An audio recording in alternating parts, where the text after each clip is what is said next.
Hi guys, so today natin sisimulan yung ating day trading scalping challenge dito para makabili ng iPhone 15 Pro. Discuss ko lang dito guys ng bahagya yung ating pinaka-format kasi yung gagawin ko dito guys is that gamit yung cellphone tapos meron din tayong live stream kasi 15 days lang natin to nagagawin. Mamimigay din tayo ng crypto box dito during our live stream. So si for example, day 1 natin today is that gamit natin yung cellphone. Day 2, day 3, or day 5 is that desktop via live stream. So, ganong format. And, mamimigay tayo doon ng crypto box. Kaya, make sure to subscribe, no? Before tayo dito magsimula, ay kung hindi nyo pa na-like itong video na to, please like this video first. Subscribe nyo yung YouTube channel natin and turn all the bell icon para ma-notify kayo dito sa mga updates natin na ginagawa sa ating YouTube channel guys, no? So yung goal nitong ating challenge dito guys is just for my self-growth. I always keep mentioning this and para na rin to give ideas, perspective, and I did not guarantee guys, no, na mahit natin to. The important thing dito guys, yung portion ng ating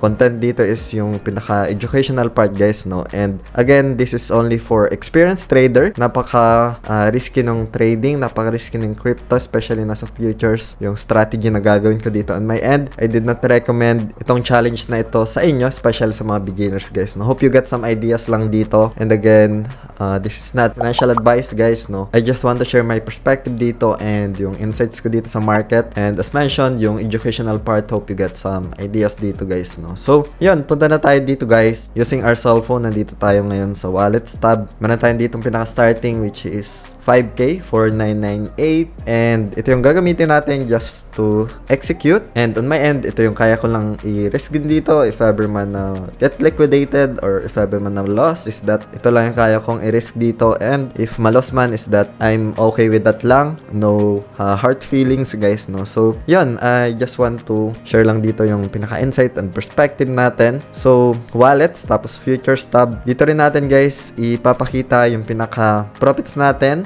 or losses natin. So, say for example, punta lang tayo dito sa may paper icon. Pinaka-history, parang merong icon and merong orasan. So, select lang natin to. And then, position history. Dito natin makikita yung pinaka-closing PNL natin. Nag-profits ba tayo? May loss ba tayo? So, dito natin guys makikita, no? So, starting day natin dito guys is October 5. And if ever na mag-run tayo ng 15 days, ending natin dito is October 20 guys, no? So, dito natin bibigyan ng recap, bibigyan ng pinaka-summary sa videos or live streams guys, no? So, you can check naman yan dito sa ating YouTube channel. So, for now, balik muna tayo dito. Kasi ito yung pinaka-user interface natin guys.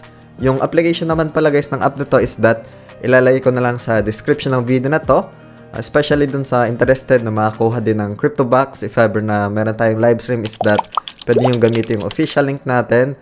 Meron na ding trading fee discount and para na rin makaiwas sa mga phishing links online guys, no? So, nasa description lang ng video na to yung official link ng application na ginagamit natin dito guys, no? Sobrang tagal na din tong application na ginagamit natin guys. Over 6 years na rin and majority nga ng ating tutorials dito sa ating YouTube channel is for this app. Kaya hindi kayo mahirapan to ask questions dito. And tanong lang kayo guys, no? It's better to ask questions dito for you to get an ideas and make informed decisions dito guys, no? So, especially sa risk and reward, no? So, meron din dito tayong mga tutorials for the beginners. Nandiyan naman sa ating YouTube channel gamit itong application na to. So, ngayon, punta muna tayo dito guys sa Futures tab. Again, it's very risky ito if you are a beginner and I always keep mentioning the disclaimer dito guys, no? So, I'll try my best lang naman dito to give ideas and kung ano nga ba yung ginagawa ko, how I do trades dito guys sa end ko, no? So, right now, meron tayo ditong user interface using cellphone natin. So, palitan ko muna to guys kasi naka-hook USDT. So, palitan ko muna siya. I screen some coin na din dito na merong momentum which is I'll check AVAX. So, kahit pa paano, itong coin na to is that galing siya sa double bottom guys, no? And upon observation doon sa pinaka-support is that nagkakaroon ng momentum naman doon sa area around 8.8 territory, 8.6 after hitting this area, no? So, yun. Volume-wise, maganda naman yung volume as per observation. And again guys, ito hindi lang sa cellphone yung validation ko. I check as well dito sa desktop. I have dual monitors to check the prices. Ano nga ba yung potential move ng isang price action? And ano nga bumaba yung next potential trend nitong price actions na to guys, no? So for ABAX perspective, this is potential momentum. We can see some double bottom special sa monthly, no? So check natin sa monthly. So ito, tinamaan niya itong area na to, which is itong previous support niya way back 2021. After hitting that area or zone is that price may potentially go to the upside guys, no? So this is only a probabilities. I did not guarantee, but try to contest this. And yung magiging play ko dito guys is that on momentum play guys, no?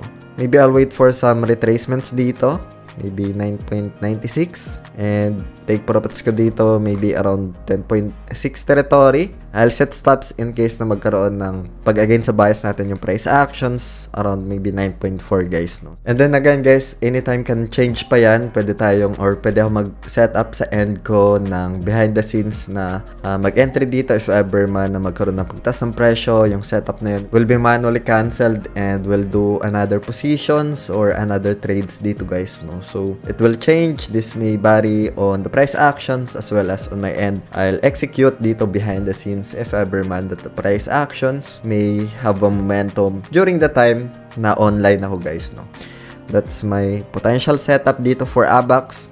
And kalahati dito ng assets natin, 88 USDT, kalahati niyan is that yan yung gagamitin ko. So make sure to verify yung pinaka-details dito sa chart. And this is only my personal bias if ever man na magkaroon ng pagbaba ng presyo. We have stops and take profits dito if ever na umakyat pa yung price action guys, no? So this is for the ABAX USDT. So ito yung pinaka-cost, 43.96, and we'll see kung paano mag-materialize yung setups natin dito. Dito na siya sa open orders. If ever man na magkaroon siya dito ng retracements or pagbaba ng presyo, tamaan yung pinaka-position natin doon is that's the time na mapupunta siya dito sa positions tab guys, no? So this is for ABAX USDT. We'll see kung paano siya mag-materialize dito. Hope you get some ideas. Make sure to cross-validate din ito sa end nyo, itong si ABAX USDT. This is only my own perspective. If ever man na magkaroon ng pagbaba ng presyo, mag-gain sa bias ko yung price action is that we have stops naman dito. And again, yung ginamit natin dito guys is that just for the challenge purposes only, and that's amount na pwede lang natin or kaya ko lang i-risk dito guys sa end ko now. So dito tayo, I'll keep you posted dito guys. Pwede tayo mag-live stream. Make sure to subscribe, like this video for the crypto box sa live stream natin guys. It's a free crypto guys, no? So that's our day 1 dito guys sa ating challenge, and hope you get some ideas dito. Hope you inspire. And kung meron kayong mga questions, feel free to ask lang dito guys, no? Kung hindi nyo pa napapanood yung for the beginner tutorials is that gamit yung cellphone, click nyo lang tong video na to guys, and see you sa video na yun guys. Salamat ulit sa panunood. Ingat tayong lahat. Peace out. Bye for now.